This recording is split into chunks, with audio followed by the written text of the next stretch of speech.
record. Sebentar, biar saya yakin.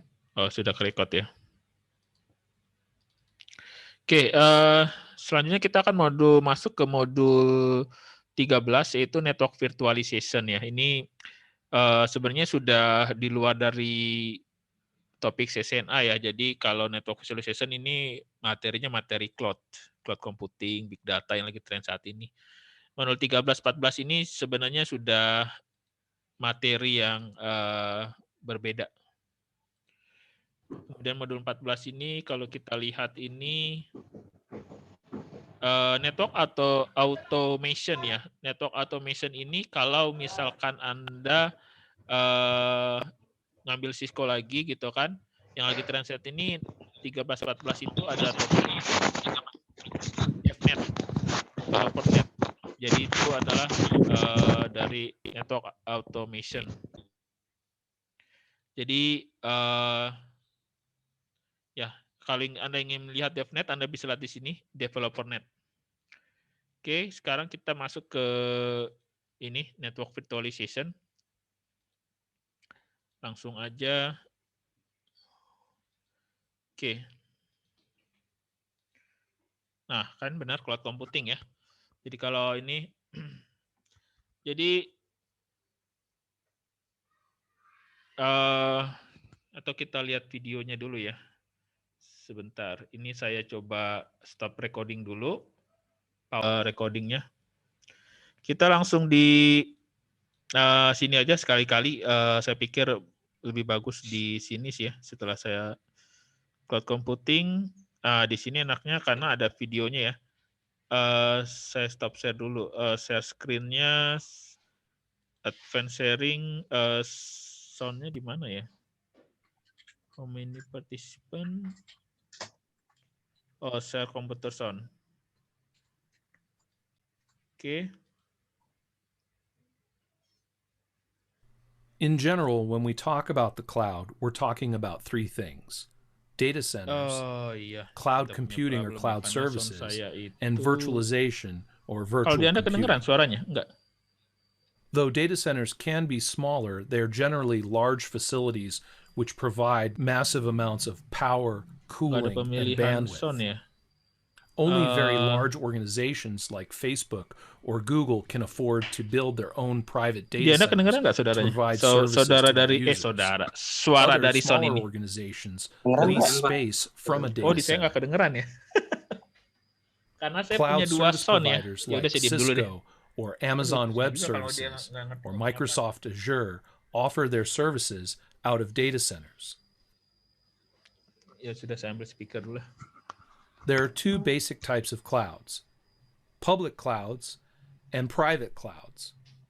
Public clouds offer services and applications to the general population, whereas private clouds are intended for specific organizations or entities, such as governments, and are only accessed by those private organizations. There are different categories of cloud services. SaaS, or software as a service, refers to on-demand software or a subscription model where the license and delivery of the software happens through the cloud. You'll find this with things like Office 365 or Adobe Creative Cloud, or even Jadi poinnya itu, ini sih baru dengar suaranya. SaaS itu ke arah software ya. Jadi kalau misalkan kayak di Mercu Buana, dia punya Siam Mercu Buana, lambat nih server di Mercu Buana, ya udah dia buat cloud, jadi softwarenya yang ditaruh di sana gitu. Jadi dia naruh software di situ. Oke, kalau P apa ya? Platform ya. Kalau kita ingin platform kita harus CentOS atau Linux atau apa, kita itu kalau misalkan infrastruktur berarti ya infrastrukturnya aja yang kita ini nanti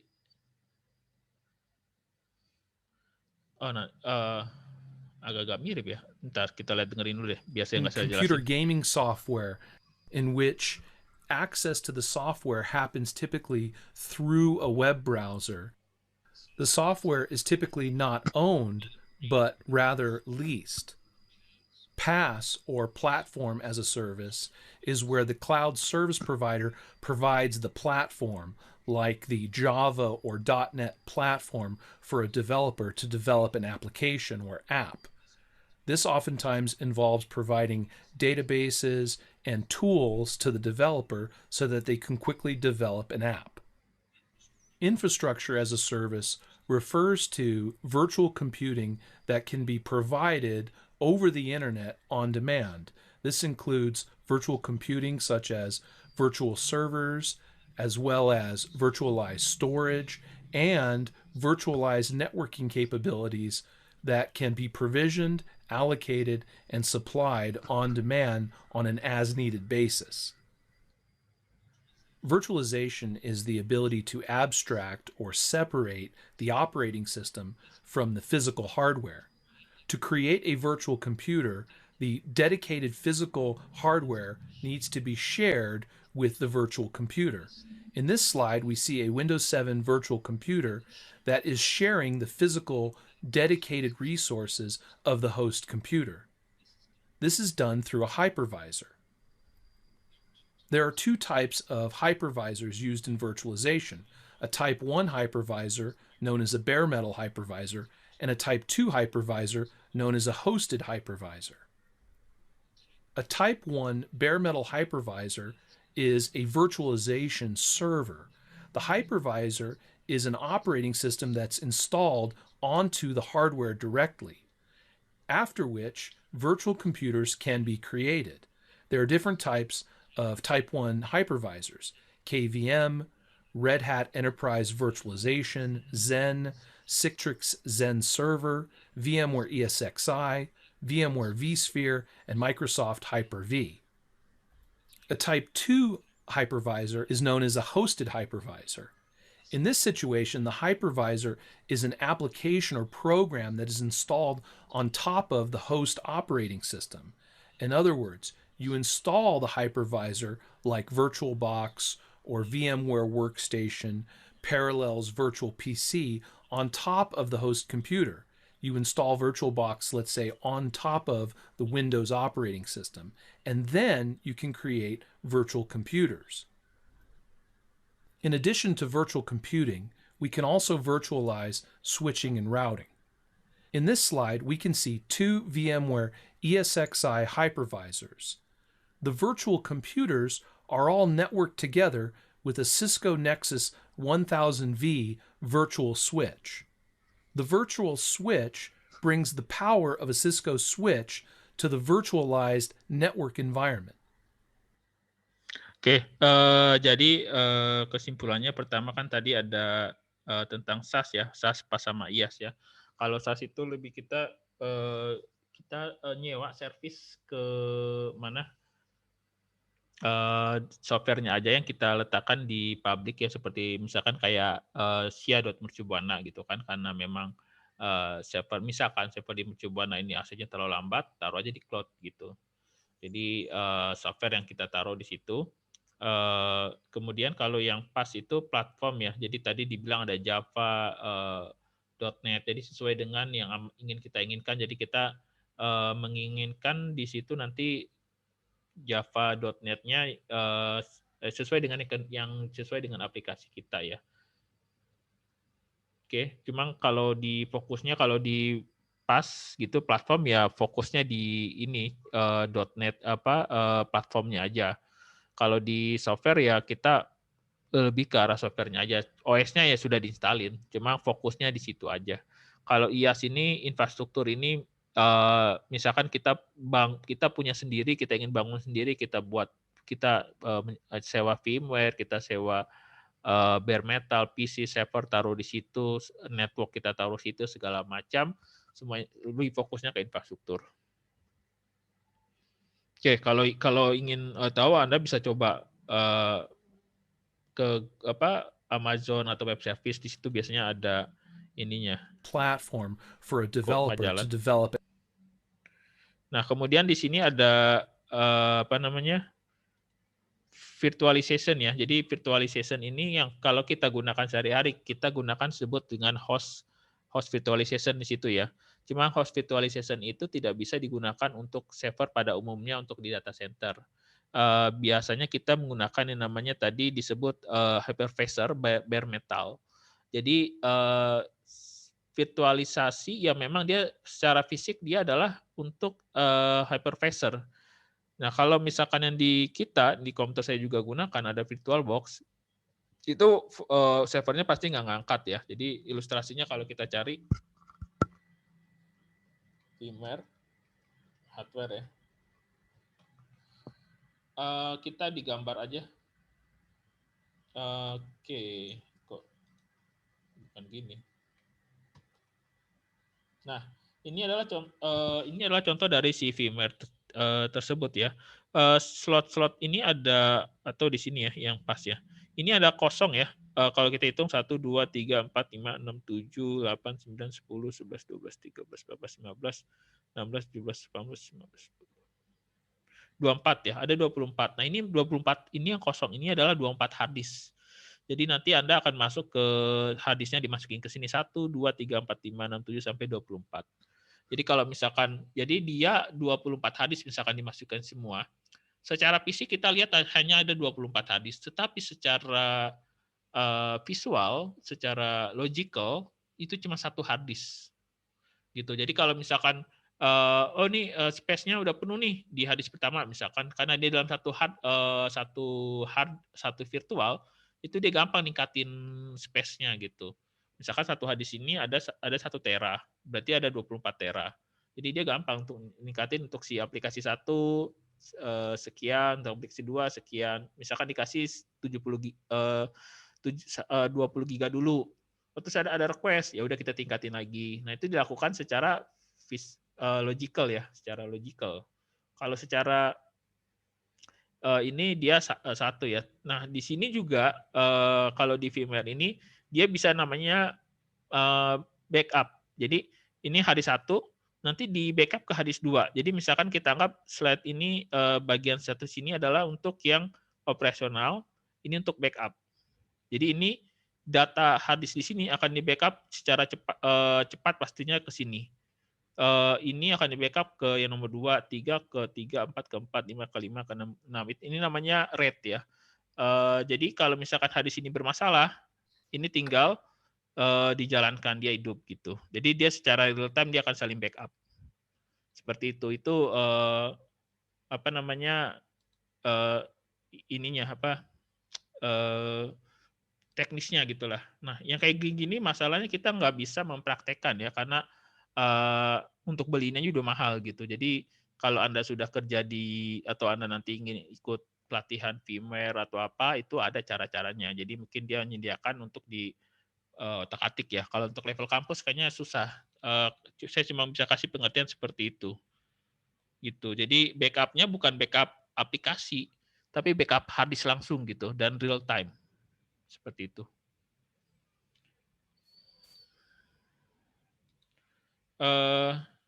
Mana ini? Oke. Sebentar, ini sudah ke-record belum? Saya coba tes. Oke, sudah. Kemudian cloud overview. Sekarang ini zamannya sudah cloud ya. Cuma kalau di Indonesia ini ada kebijakan yang memang untuk pemerintah ya, kalau swasta bebas-bebas aja. Tidak bisa kita nyewa cloud ke luar, misalkan Kementerian apa ya Pendidikan, sewa cloud di Amerika. Nah, itu nggak boleh. Karena nanti takutnya datanya itu akan diduplikasi sehingga bisa disalahgunakan. Jadi makanya kalau di Indonesia ini mereka punya bangun data center sendiri gitu. Jadi di antara mereka aja seperti itu. Karena kalau sudah masuk ke secara fisik kan mereka tinggal gampang, tinggal duplikat aja seperti tadi itu kan nggak ada yang tahu gitu. Nah, sekarang ini zamannya cloud ya. Anda gunakan yang kita gunakan saat ini Zoom itu pakai cloud ya, karena servernya kan di luar, di mana Gmail, SIA pun juga sebenarnya sudah cloud kalau saya perhatikan dia ada backup-an jadi gitu. Kenapa kita harus cloud? Karena kalau Anda misalkan punya organisasi atau saya punya organisasi misalkan bukan di bidang teknologi, tapi saya punya data yang banyak. Kalau saya bangun data data center sendiri itu duitnya banyak banget, bisa ber-MM. Kenapa? Karena harus dipertimbangkan ruangan, pertimbangkan AC, AC-nya nggak mungkin AC yang cuma setengah lupa istilah saya, setengah atau 1 PK gitu, nggak mungkin seperti itu. AC-nya itu ada berlapis-lapis, kemudian ada kalau ada kebakaran bagaimana caranya, dan kabelnya segala macam, listriknya bagaimana, tagihan listriknya pasti besar, dan dia biasanya ngikutin tren perkembangan zaman. Misalkan zaman dahulu ingin data center 100 mega udah oke, 1 giga udah oke. Ternyata ada yang 10 giga transfer datanya dan seterusnya gitu. Kemudian masalah security juga, masalah backup juga, jadi nggak mungkin. Jadi lebih baik kita nyewa cloud, mereka ngurusin, kita tinggal pasang gitu. Kita tinggal langsung gunakan. Ini sudah ini Anda bisa baca sendiri, kalau ada yang kurang jelas mungkin di sini lebih ini ya. ITAS, kok ada ITAS? SAS pas IAS. Oh ini cloud service menyediakan extended support untuk cloud computing service. ITAS-nya di mana? IT support-nya kali ya. Oke lah. Kemudian cloud model ada yang menggunakan public, private, hybrid, dan community cloud ya. Kalau public cloud ya dari definisinya sudah public ya, semua orang bisa akses. Kemudian ada private cloud. Private cloud kayak misalkan kayak Mercu Buana, dia punya data center yang server-server dia yang akses, dia nyewa cloud, ya orang Mercu Buana aja. Orang Mercu Buana ya orang-orang admin yang ngurusin itu. Kalau dosen mahasiswa nggak boleh akses. Itu namanya private cloud ya. Atau bisa digabungkan. Jadi maksudnya gabungan itu di mana ya? Di Mercu, misalkan Mercu punya private cloud untuk backup. Kemudian untuk yang bisa diakses di luar, dia pakai public cloud gitu. Jadi private-nya untuk backup, untuk operasional, public cloud-nya untuk ini. Jadi kalau jaga-jaga kalau public-nya bermasalah, private-nya ada gitu. Atau Mercu punya cabang ya di Jakarta juga ada cabang, dia ada di Meruya, ada di mana lagi saya lupa, Bekasi dan segala macam, di Menteng. Nah itu bisa digunakan juga. Community cloud lebih spesifik ya. Ya dia sebenarnya ke arah publik, tapi untuk komunitas gitu aja sih. Jadi untuk komunitas sistem alumni Mercu gitu. Jadi ya akses itu ya hanya Mercu aja. Dia memang publik tapi harus pakai login dan segala macam lah.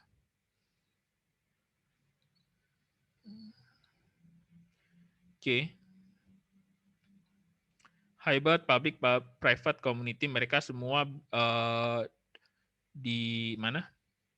Di awan artinya memang sudah di jalur bebas, tapi privasinya yang agak berbeda. Cloud computing versus data center. Cloud computing yaitu data center itu aja. Cuma mereka kalau dihitungannya akreditasinya gitu kan, cloud computing yang nyewa cloud computing akreditasinya sudah unggul, sudah A gitu. Kalau data center itu tergantung masing-masing dari si organisasi seberapa punya dia kemampuan untuk membuat data center itu. Jadi nggak gampang bangun data center, terlalu banyak problem. Gitu. Jadi ya kalau poinnya di situ sih. Kalau cloud computing ya memang dia untuk jualan untuk cloud computing ya pasti dananya besar-besaran gitu. Ya seperti itulah.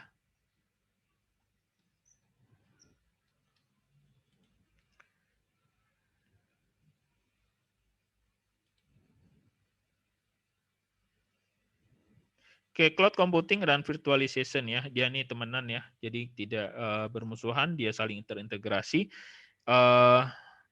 Virtualization lebih ke arah technical untuk si cloud computing ya. Jadi bagaimana tadi yang seperti pada gambar ya, ini virtualization contohnya, mengoptimalkan untuk si cloud. Jadi kalau ya contohnya AWS yang bermain di virtualization, nanti dia bisa bangun virtual machine, bisa membangun virtual server, IoT device, jadi fungsi-fungsinya banyak di situ. Jadi ini Ya kalau di sini kan teorinya aja ya. Kalau untuk itu mungkin Anda bisa gabung ke AWS. Kalau nggak salah AWS gratis ya. Kalau untuk daftar segala macam untuk training-training. Kalau Anda mungkin waktunya banyak. Kalau saya nggak, paling saya bisa menyampaikan AWS gratis lah gitu. Dedicated server, ya di sini kalau kita bicara anggaplah di Mercubuana, misalkan dia belum ada cloud ya, dia pasti ya punya web server, pasti punya email server nggak pasti ya, karena sekarang email sudah diambil alih oleh Gmail. Kalau Anda punya email Mercubuana, itu kan larinya ke Gmail juga ya. Pada nyerah bangun email server itu, karena aksesnya harus cepat, filenya pasti membengkak, backupan email servernya harus banyak, serangan dari email server banyak gitu. Jadi dulu-dulu sih pada buat sendiri, tapi lama-lama pada nyerah, ya udahlah Gmail aja lah gitu. Karena kembali lagi kan ke ini ya, budget juga pengaruh. Kalau setengah-setengah nggak jalan. Dulu juga ada SQL Server, kalau memang ada aplikasi ke SQL Server, ada misalkan nih aplikasi file server, ini di HCP biasa di LAN, Active Directory di LAN, mungkin Anda nggak mengenal namanya Active Directory ya. Active Directory ini Windows, jadi di Anda nggak ngalamin ya, di lab juga nggak ngalamin, udah nggak digunakan. Kalau dulu semua karena pakai Windows, misalkan Anda mahasiswa, nanti Anda login dengan user Anda gitu. Jadi ketika Anda login ke di komputer Anda, bukan menggunakan login praktikum, tapi login NIM misalkan. Nah, ketika dia login itu yang tampil di desktop adalah fungsi aplikasinya terbatas gitu, sudah terkunci. Itu biasanya buat di kantor gitu segala macam atau di lab seperti itu. Jadi menggunakan Active Directory. Kalau dulu sih sudah kalau mungkin beberapa kampus masih gunakan ya kalau zaman offline, supaya komputer itu nggak bisa diotak-atik oleh mahasiswa atau kena virus dan segala macam. Jadi ketika mahasiswa login, data dia aja gitu. Cuma yang jadi permasalahan kalau di Active Directory adalah kalau dulu itu adalah space hard disk waktu itu masih kecil ya. Active Directory kan di tahun 2000 sampai 2006 atau 2012 lah itu dia masih make, karena mahasiswa kalau satu misalkan kapasitasnya 100 mega, ada mahasiswa banyak terus, hadisnya nggak muat gitu. Jadi makanya kalau mercu ya, karena memang saya sempat ngajar juga di situ, akhirnya nggak digunakan. Space-nya nggak ada gitu, kapasitas terbatas. Radius ini biasanya untuk si WiFi ya, NMS untuk pengaturan jaringan. Oke. Kalau misalkan ini maksudnya dia bilang, kalau misalkan zaman dulu kita beli, kalau ini berarti kita harus beli 1, 2, 3, 4, 5, 6, 7, 8 server. Tapi kalau dengan server virtualization kita cukup satu satu VMware ini gitu, dan kita bisa membangun 8 aplikasi server sekaligus gitu. Jadi dari segi dana lebih hemat. 8 server, anggaplah satu server 20 juta. Biasanya lebih lah, kita anggap 20 juta. 8 kali 20 itu 160 juta. Kalau kita beli VMware, anggaplah harganya misalkan 80 juta. Gitu. Pasti mahal ya. Artinya nggak hanya 8 ini sebenarnya. Datanya bisa lebih dari 8, bisa 9, 10, dan seterusnya tergantung kita kebutuhan. Kayak ini kan di HCP, ini resource-nya sedikit ini. Ini sedikit, Active Directory sedikit, ini sedikit. Karena dia cuma nggak ada penyimpanan juga teks gitu. Jadi kalau sedikit resource-nya kan lebih enak. Ini misalkan 8 ini memorinya kita kasih 16 giga. Beli 16. Di sini kita beli aja 200 giga teks gitu. Nah, nanti kita bisa mainin ini maksudnya, oh di HCP server ternyata cuma butuh memori 5 giga, Nah, kalau kita beli 16 kan 16-nya kepake. Oh ternyata ini perlu di shutdown dulu, nanti memori lain bisa kepake gitu. Jadi kalau di ini memori kita bisa alokasikan. Saver 1, oh ini lagi nggak dipakai nih, udah matiin aja gitu. Jadi saver kedua bisa kita kencengin jadi 20 giga memorinya. Atau saver 1 lagi turun nih, lagi nggak ada yang akses, kita kecilin aja dulu jadi 1 giga, yang lain kita tingkatin jadi 24 giga. Jadi kita bisa bermain di situ. Di VirtualBox juga bisa kan, cuma masalahnya laptop kita kan memang terbatas ya. Kalau ini kan kita beli memori yang banyak gitu kan 200 giga, 300 giga, slotnya banyak, tumpukin, tetek, udah selesai. Kenceng. Oke, ini keuntungannya sudah, oke, di sini ini sudah saya jelasin ya. Less energy consume ya.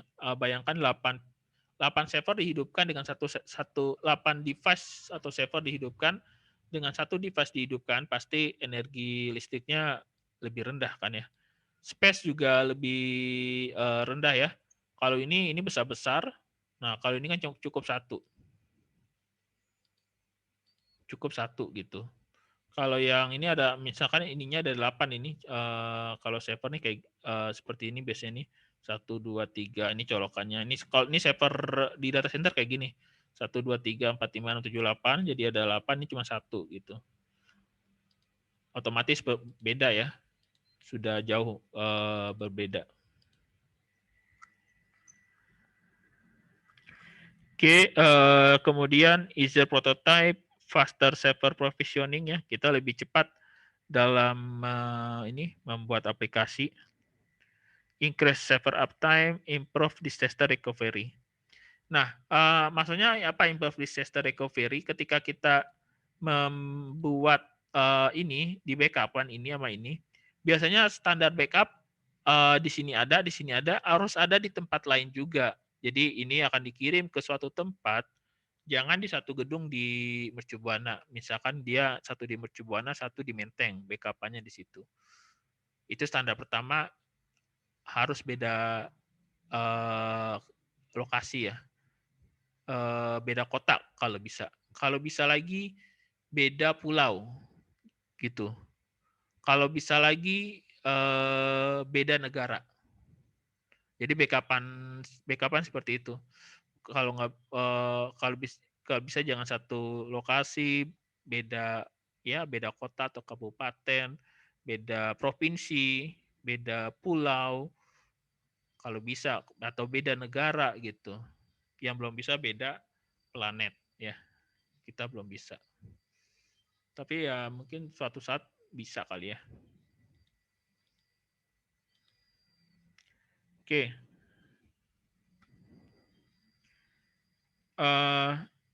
Ini virtualisasi ya, anggaplah ini service OS, firmware, hardware dalam satu ini ya. Ini yang fisik ya. Ini yang kalau firmware dia hypervisor jembatannya untuk menghubungkan antar service ya.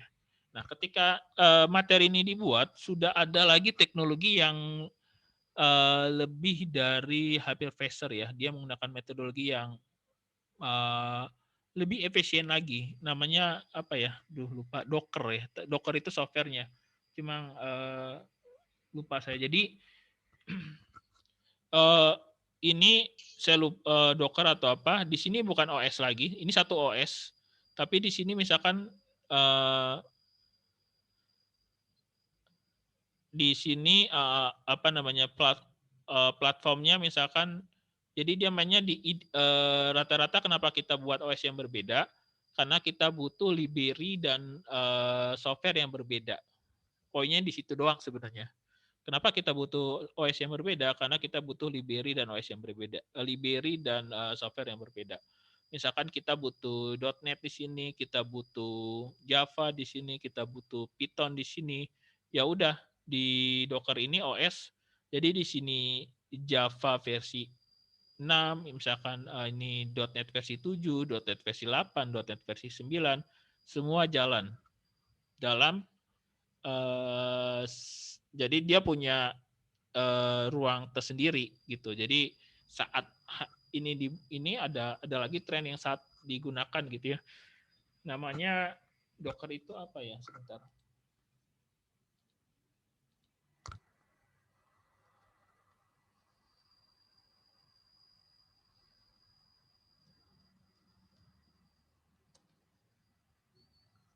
Container. Lebih tepatnya container. Jadi kontainer lah. Salah satu softwarenya namanya Docker kalau di Linux. Kalau di OS lain Windows saya lupa namanya gitu. Namanya lah container gitu. Jadi seperti itulah. Di sini hypervisor bedanya OS-nya berbeda. Yang satu Windows, satu Linux, satu Unix. Sebenarnya yang dibutuhkan adalah versi software yang berbeda itu aja, runtime yang berbeda. Oke.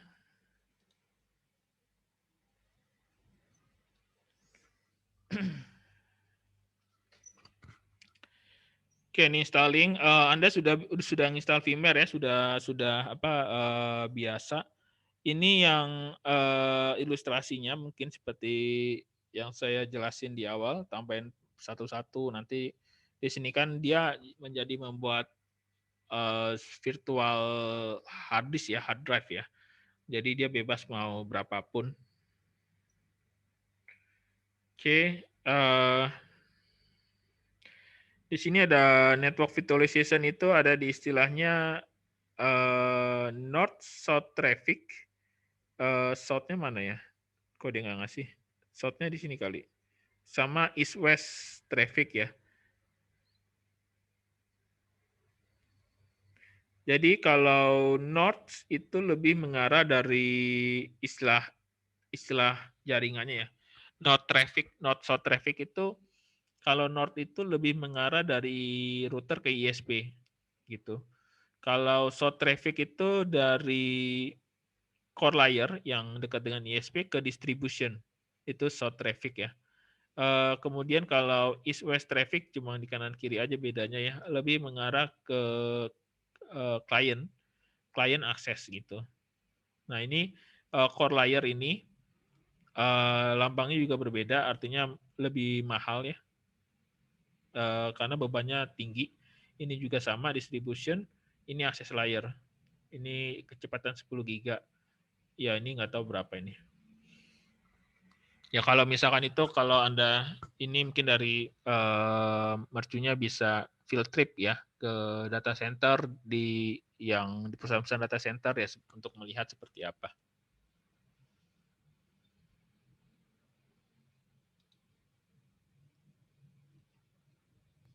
Oke, kita lihat video lagi. Network programming is used to program and virtualize the network. We're talking about protocols, programming, scripting, data modeling, and markup languages, as well as architectures and APIs, or application programming interfaces. Protocols like the OpenFlow protocol, which allows a programming language to control the forwarding plane of a switch or a router, as well as netconf and restconf. Programming languages like C, C++, and Java, scripting languages like Python, Ruby, and Lua, data modeling languages like Yang, markup languages XML, and architectures and APIs like the REST architecture and API used over a web browser, and the Java API with all of its libraries and pre-written classes and blocks of code. SDN, or software-defined networking, is an approach to networking where the network is software programmable remotely. It involves the Open Network Foundation, which supports the concept and the development of SDN, and has also been responsible for releasing the OpenFlow protocol or standard, which is a protocol that separates the control plane from the forwarding plane in switches and routers.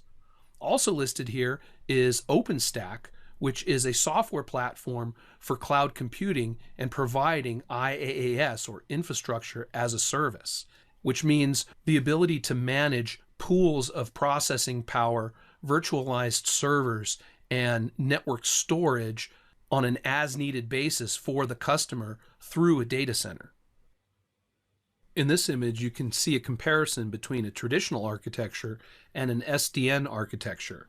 Notice how in the traditional architecture, each device, device 1, device 2, and device 3, let's say they're network switches, each device has a control plane and a data plane.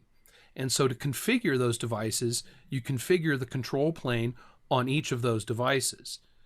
In an SDN or software-defined networking architecture, notice how the control plane has been separated from the data plane, and now the three devices, let's say there are three switches, could be controlled from a single control plane or from a single controller using the OpenFlow protocol.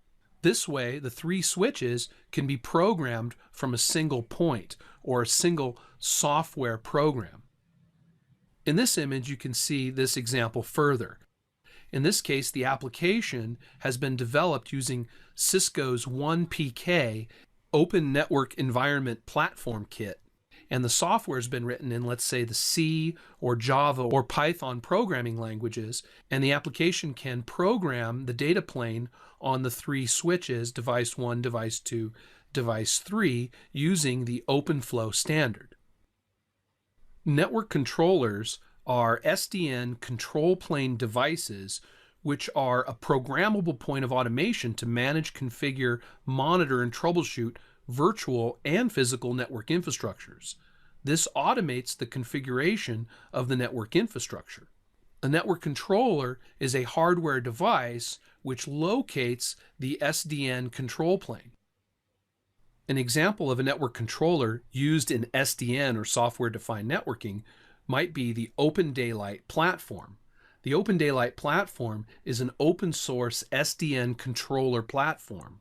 You can see in this example where the SDN controller works with an application to then control the network devices, here listed as device 1, 2, and 3 at the data plane. The Cisco ACI, or Application-Centric Infrastructure, is Cisco's approach to software-defined networking and network controllers. It involves three main things: an ANP, or Application Network Policy, an APIC, Application Policy Infrastructure Controller, in this case the APEC-EM, which is the enterprise module for APIC, and switches that are application programmable like the Nexus 9000 series switches. In this example, we can see how the Cisco APEC-EM works.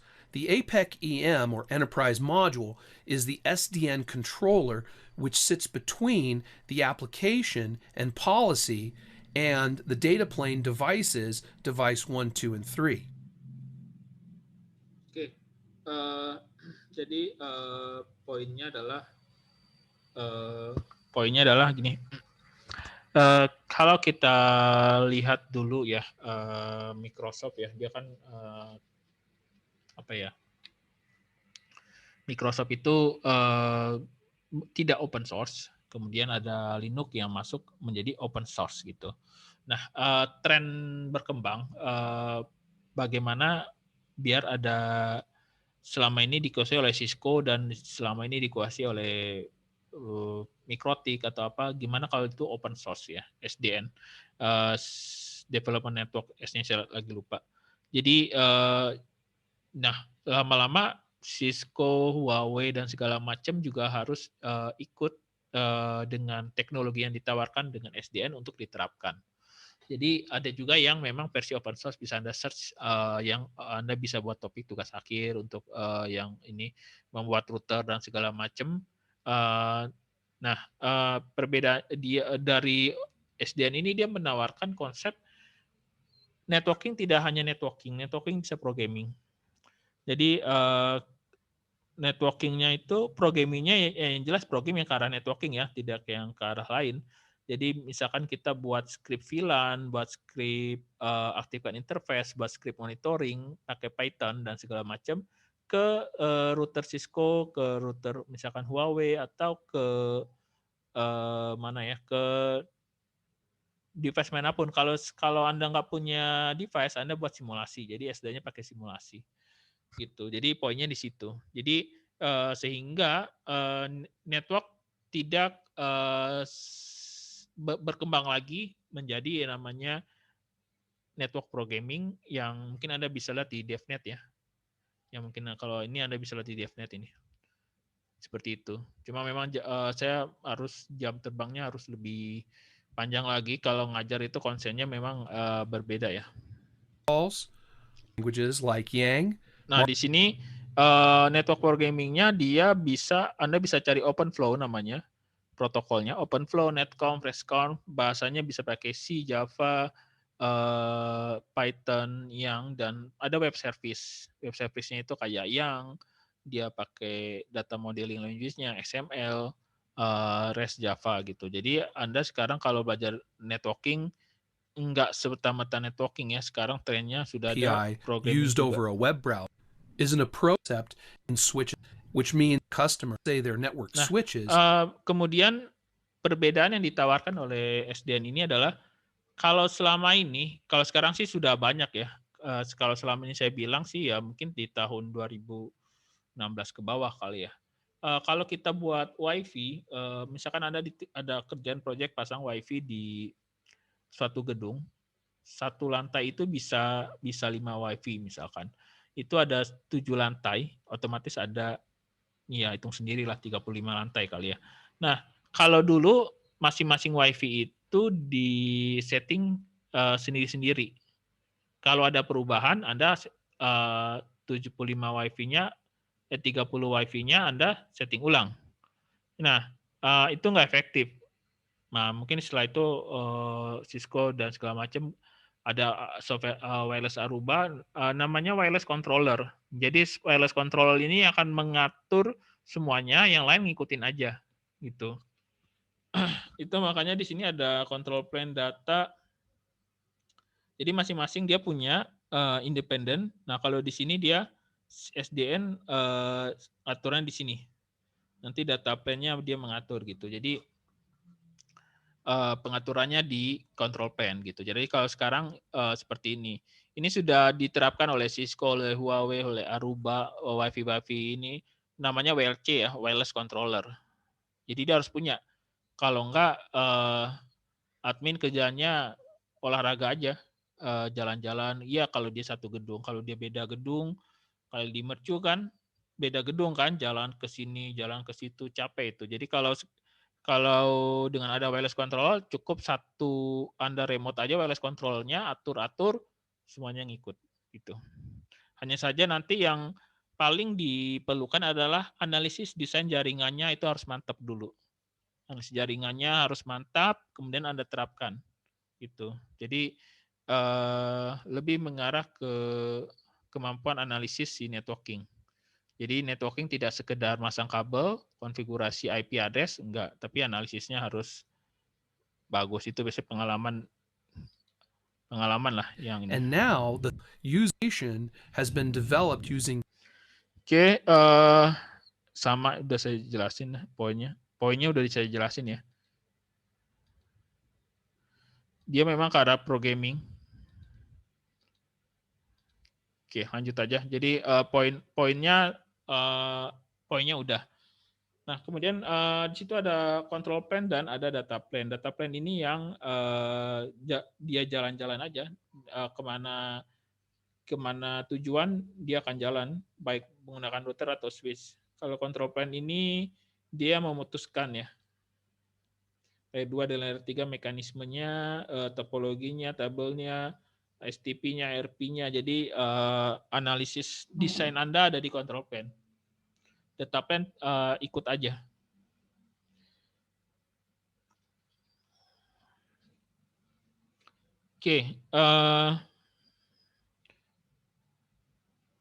Oke, di sini ada SDN Software Defined Networking. Tadi sudah ya. Cisco Appliance Centric Infrastructure. Cisco Appliance Centric Infrastructure purpose build hardware solution integrate cloud computing dan data center management ya. Jadi kalau ada SDN, ada OpenStack, ada OpenFlow. Sekarang ini networking tidak hanya di programming. Networking sudah masuk ke artificial intelligence. Maksudnya apa? Network artificial intelligence. Jadi di sini nggak ada ya, cuma saya ini juga Jadi dia insight atau apa namanya saya lupa. Kalau ada permasalahan segala macam ketika jaringan ini, itu kan si admin kadang-kadang orangnya ganti-ganti atau berubah-ubah atau dia nggak tahu. Nah dengan adanya AI, artificial intelligence, masalah itu kan sebenarnya umum. Mungkin dia down, mungkin salah config dan segala macam. Nah AI masuk ke situ, dia akan perbaikin. Jadi networking sudah masuk ke situ juga levelnya.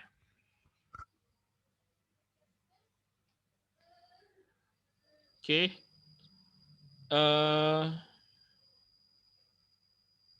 Di sini SDN framework ya, application layer, code or stack, SSDN application, business application, routing, traffic engineering, mobility ini northbound API.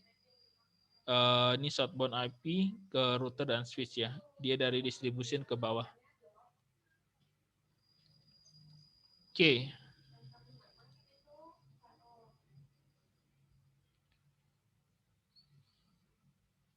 Ya, jadi kalau Anda ingin ngambil topik tugas akhir ya, jadi kalau nggak salah topik-topik tugas akhir saya waktu itu dengan mahasiswa ya, itu banyak yang pakai SDN. Cuma ya mungkin biasanya mahasiswanya yang belajar sendiri. Sebentar. Nah, ini Anda bisa cari di Google Scholar ya. Misalkan di sini ya ini Rip, Jason, Philan. Ya silakan dicari SD-nya, mungkin belum masuk ke Google Scholar ya. Seperti itu.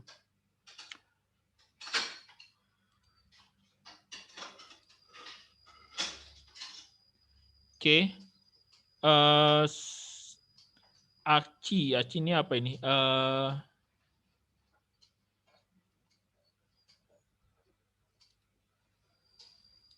Application centric infrastruktur ya. This operation more advanced in innovation dari pendekatan dari SDN. Kita lihat lagi. How did we get here? We used to keep everything in silos, nice and neat, right? We had storage, and then we had compute and network, all separate silos. In fact, compute had its own silos.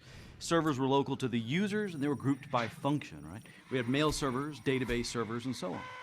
Then we had higher speed, wide area networks, which brought us data center consolidation, and we started moving all of our eggs into some very well air-conditioned baskets.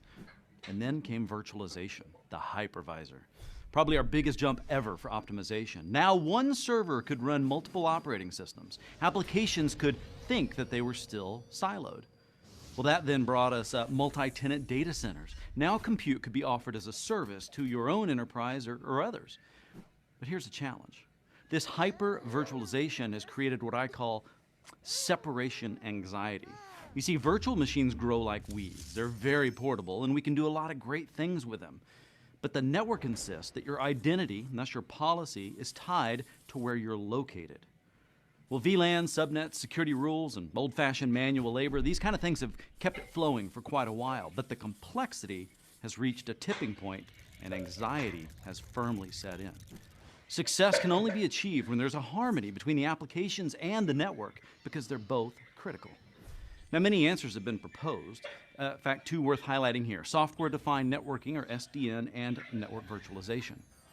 SDN, though, means different things to different people. In general, it's some kind of abstraction between the control and the data planes, but there's a new element called the SDN controller. This is another bit of software here that should handle all the instructions between the applications and the network. This is all good work. It's interesting concepts. They're worth pursuing, but they fail to solve the problem. The SDN Band-Aid is ultimately just another layer of complexity. Now take network virtualization, which pretends the network is not really there. Just encapsulate everything on layer 3 and drive with your eyes closed. Complexity still remains, even if it is harder to see. It's just a different kind of Band-Aid.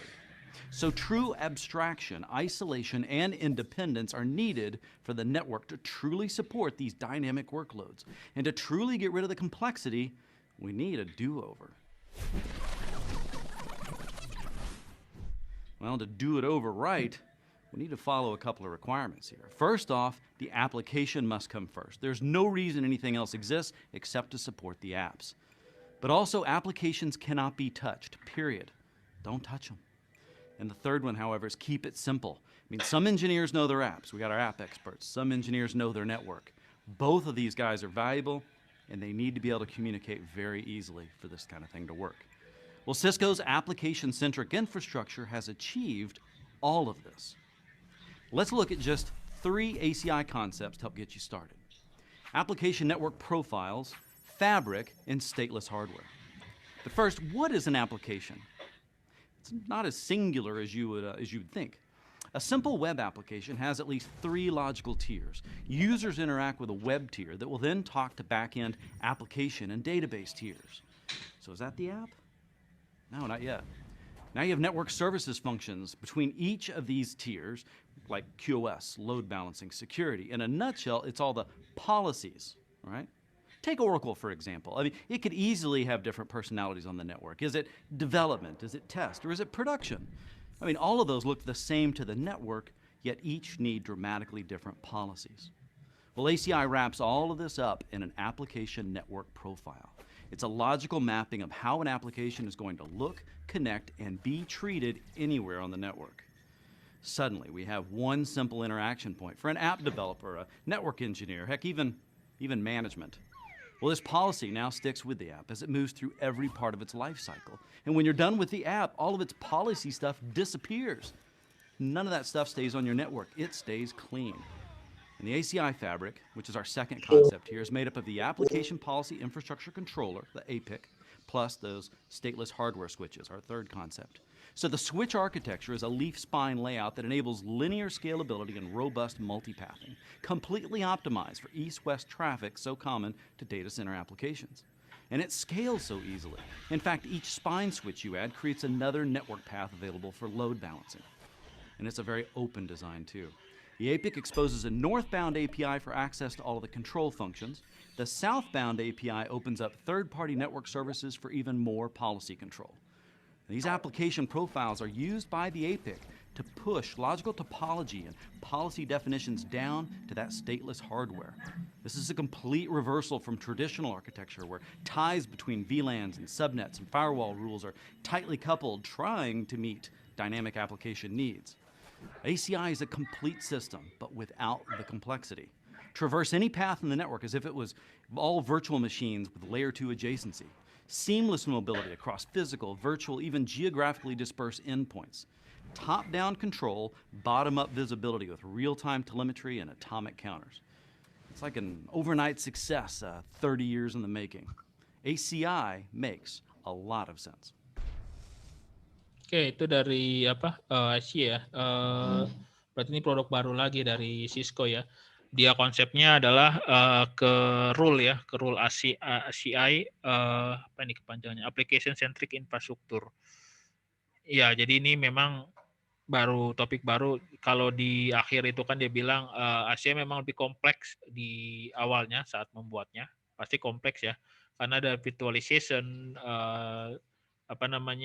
networking segala macam dibungkus di dalam ACI gitu. Oke. Oke, di sini ada komponennya ACI, ada Application Network Profile, Application Policy Infrastructure dan Controller, Cisco Nexus 9000 series Swiss ya.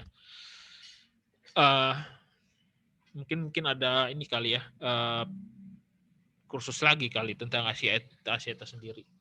Jadi ini dia punya profil-profil, misalkan profilnya untuk developer, profilnya untuk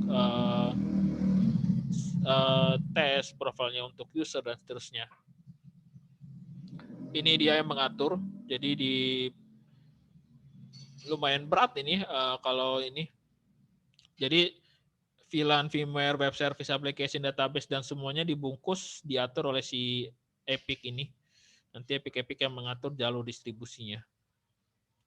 Jadi cukup satu ini. Kalau sebelumnya masih ada di sini ngatur, ini semuanya ada lagi yang pengaturannya. Jadi kalau tadi ada WLC, wireless controller, di atas WLC masih ada lagi, yaitu adalah ACI atau Epic ya kalau di sini gitu. Jadi wireless controller, apalagi firmware, VLAN, apalagi web service, semuanya diatur dalam satu. Itu memang awalnya ribet. Itu kembali lagi ke ini ya, analisis.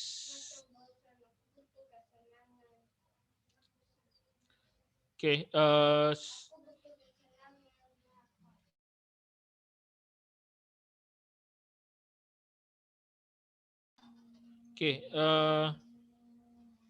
kemudian di sini ada Cisco Nexus 9500, ini untuk si distribution biasanya, kemudian ada Leaf untuk Cisco Nexus 9300. Oke, ini API feature-nya dibuat dengan ini ya, seperti packet tracer ya, kita bisa virtualisasi dibuat seperti ini topologinya, cuma berbeda konsep. Ini trace-nya bisa kita lihat gitu, jadi dengan profil network masing-masing, jadi dia bisa melihat keseluruhan.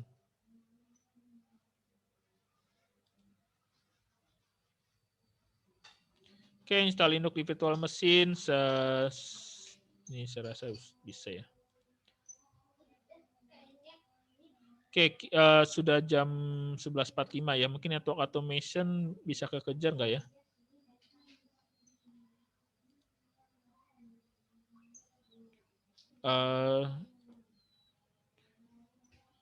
Mungkin nanti aja kali ya. Biar lebih fokus kita, ada API ini, ternyata banyak video ini juga bagus juga. Jadi ini memang modul 14 di topik baru juga di Cisco ya. Network automation. Jadi beberapa hal udah nggak dibutuhkan lagi admin jaringan gitu poinnya. Bukan berarti mengusir admin jaringan, tapi itu akan membantu admin jaringan dalam mengatur dengan skala yang lebih luas ya. Kalau levelnya warnet atau levelnya home office masih oke. Tapi kalau sudah level dengan perusahaan besar itu agak sulit. Agak sulit mengatur ya, karena kemampuan manusia ada batasannya, makanya 13-14 ya itu adalah topik yang sedang tren saat ini. Oke, record saya hentikan.